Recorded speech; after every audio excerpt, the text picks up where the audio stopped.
Hello friends, कैसे हो आप। आज की मेन वीडियो उनके लिए होने वाली है जो मोबाइल रिपेयर करना सीख रहे हैं या मोबाइल रिपेयर करना सीखना चाहते हैं। इस वीडियो में मैं आपको सारी डिटेल बताने वाला हूं। मतलब आपने मोबाइल रिपेयर करना सीख लिया है या आप सीख रहे हैं, कहां से सीखना चाहिए और कितना टाइम लगता है मोबाइल रिपेयर करने सीखने में। और आपने सीख लिया है, उसके बाद आप शॉप कहां पे खोलें। ऐसी जगह ना खोल लें जहाँ पे आपकी शॉप चले ना और आपका नुकसान हो जाए। और मोबाइल रिपेयर करने में फ़ायदा कितना होगा और नुकसान कितना होगा। नुकसान भी होता है इसमें। और मेन बात कि हम इसमें महीने में कितना पैसा कमा सकते हैं या रोज़ का हम कितना पैसा कमा सकते हैं, ये तो बहुत ही ज़्यादा मेन है। जब भी हम कोई काम करते हैं तो पैसा तो मेन होता ही है। तो सारी डिटेल में इस वीडियो में आपको बताने वाला हूँ। अपना पूरा एक्सपीरियंस मैं आपको इस छोटी सी वीडियो में शेयर करने वाला हूँ। तो आपको वीडियो पूरी देखनी है, ठीक है फ्रेंड्स। तो चलिए सबसे पहले मैं आपको बता दूं कि मोबाइल रिपेयरिंग कहाँ से सीखना चाहिए। किसी इंस्टीट्यूट से सीखना चाहिए या फिर किसी जानने वाले से सीखना चाहिए। अगर आपकी कोई नॉलेज में अच्छा इंस्टीट्यूट है जो आपको अच्छे से रिपेयरिंग सिखा सके तो आप वहाँ पे चले जाइए।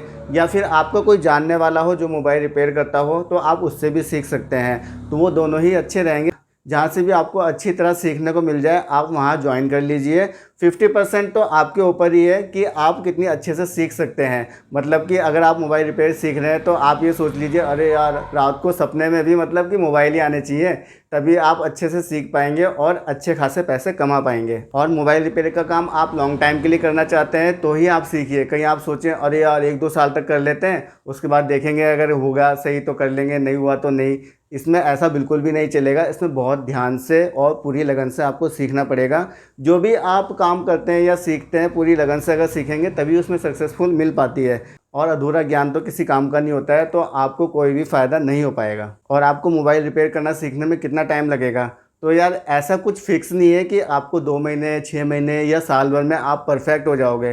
क्योंकि टेक्नोलॉजी बदलती रहती है। जैसे जब मैंने सीखा था तो लगभग 20 साल पहले मैंने ये काम सीखा था। 20 साल से मैं ये काम कर रहा हूँ। उस समय कीपैड वाले फ़ोन आते थे, जो डंडी वाले नोकिया चलते थे 1100, उस टाइप के फ़ोन आते थे। आज से 20 साल पहले की बात मैं आपको बता रहा हूँ।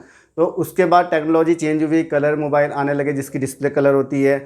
और उसके बाद फिर 3G, एंड्रॉयड, 4G, अब 5G भी फ़ोन आ रहे हैं। तो ये टेक्नोलॉजी चेंज होती रहती है। और मोबाइल रिपेयर करना सीखने के बाद भी आपको खुद को अपग्रेड करते रहना पड़ेगा। ऐसा नहीं कि आपने एक चीज़ सीख ली और उसी में बस हम तो यही सीखेंगे, इससे आगे नहीं बढ़ना है, ऐसा बिल्कुल भी नहीं है। आपको मोबाइल की लाइन में या किसी भी टेक्निकल लाइन में अपग्रेड होना पड़ेगा और होते रहना पड़ेगा। बाकी टाइम की बात है तो आपके ऊपर है, वो आप 3 महीने में भी अच्छे खासा सीख सकते हो मोबाइल रिपेयर करना, और 3 साल भी लग सकते हैं। वो आपके ऊपर बात है आप कितने ध्यान से कितनी लगन से सीखते हैं। अब बात करते हैं कि आपने मोबाइल रिपेयरिंग करना सीख तो लिया है, लेकिन अब कहीं आप जॉब करें या फिर अपनी शॉप खोलें। अगर आप जॉब करना चाहते हैं तो अपनी सुविधा अनुसार कर सकते हैं। अगर शॉप खोलना चाहते हैं तो वो मैं आपको डिटेल थोड़ी सी बता देता हूँ। जैसे कि आपको अपनी शॉप खोलनी है तो आप बाज़ार के एरिया में खोलें तो बहुत ज़्यादा अच्छा रहेगा।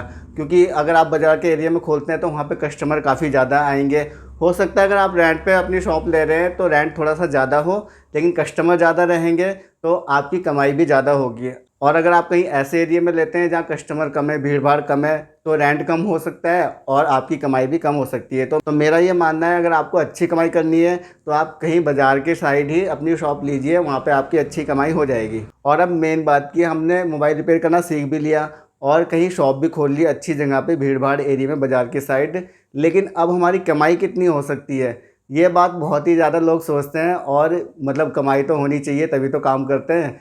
तो मैं आपको बता दूं, अगर आप अच्छे खासे एरिया में काम कर रहे हैं जहाँ भीड़ भाड़ है, जहाँ अच्छे खासे फ़ोन आते हैं आपके पास, मान लीजिए आपके पास 20 फ़ोन आए एक दिन में और आपका प्रॉफिट हुआ उसमें एक फ़ोन में 200 रुपये का, मतलब कि सामान लगाने का अलग और अपना प्रॉफिट आप 200 रुपये भी लेते हैं एक फ़ोन में मान लीजिए, तो 20 फ़ोन आपके पास आए एक दिन में ठीक होने के लिए, आप 20 फ़ोन ठीक करते हैं तो 20 इंटू 200 मतलब 4000 पर डे का आप 4000 कमा सकते हैं। लेकिन इसमें कुछ लॉस भी होता है। अब आप बोलोगे अरे यार इसमें लॉस क्या हो गया, ये तो कम से कम ही हमने इतने पैसे कमा लिए हैं। इसमें लॉस होता है कभी भी आप कोई फोल्डर लगा रहे हैं या कुछ भी पार्ट आप लगा रहे हैं तो वो पार्ट ख़राब निकल सकता है या लगाते हुए ख़राब हो सकता है, तो ये लॉस होता है। और ये लॉस सबका होता है, ऐसा नहीं कि मेरा होगा या आपका होगा या किसी का होगा किसी का नहीं होगा, ऐसा नहीं, बिल्कुल भी नहीं है।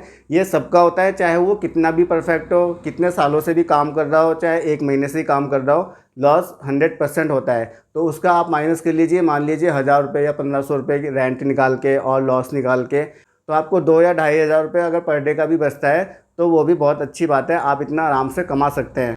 और ये मैंने एक एवरेज बताया है, ऐसा नहीं कि इतना ही आप कमा सकते हैं, हो सकता है ज़्यादा भी इससे कमाए या कम भी हो सकता है। जैसे कि मैंने ये एसेसरीज़ भी रखी हुई है साथ में, मोबाइल रिपेयर के साथ में, तो मैं थोड़ा सा एक्स्ट्रा भी कमा सकता हूँ इसमें एसेसरीज़ बेच के, तो ये एक बेनिफिट रहता है। तो फ्रेंड्स, उम्मीद है आपको वीडियो अच्छी लगी होगी और कुछ नॉलेज मिली होगी। अगर आपको कुछ भी पूछना है तो आप मुझे कमेंट करके पूछ सकते हैं, उसका आंसर मैं आपको ज़रूर बताऊँगा। मिलते हैं फिर नेक्स्ट वीडियो में। Okay, goodbye, take care.